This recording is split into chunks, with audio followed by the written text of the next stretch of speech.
خۆشەویست فێری دوعای ئیستیخارەمانەکە تدریبمان پێکە ئەفەرمێت چۆن سوورەتی قورئانی فێرەکردن ئەوە دوعای ئیستیخارەی فێرەکردن ئەتەوێت هەر کارێ بکەی کارێکی مباح دوورکان نوێشکە و دوعای بخوێنە لەناو دوعاکە تۆ ئەڵێی چی خوایە من بێ عیلم و تۆ زانە من بێ قودرەت و تۆ بە قودرەت چی باشە بۆ دینم بۆ دنیام بۆ ژیانم بۆ عاقبەتی ئەمرم لەمە دوام ئەوە بێنەرە ڕێم چیش خراپە خوایە بەخوا من کوێر و کەڕ هیچی لێ نازانم تۆ خۆت لە منی لا بدە بۆ هەموو کارێک ئەی فەرموو ئەمە بکەن بۆچی بۆ ئەوەی ئەگەر ئەم کارە بۆت ڕێک نەکەوت لە ناخدا ئیمان بە قەزا و قەدەر یەتە پێشەوە ڕیضا بە قەزا و قەدەر یەتە پێشەوە ئەڵێ دیارە خەیری تیان نییە بۆیە نەهاتوتە پێشەوە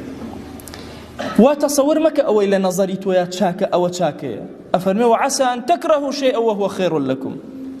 کورە جاری وایە شتێک زۆر پێی ناڕەحەتی دەستێکە ئەبڕێت دنیا و لێتەیەک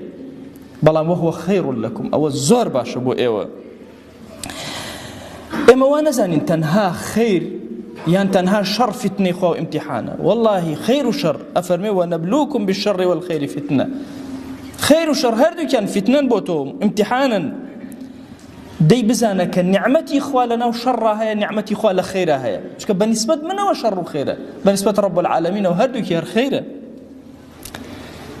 ئەفەرمێ ما أصابك من حسنة فمن الله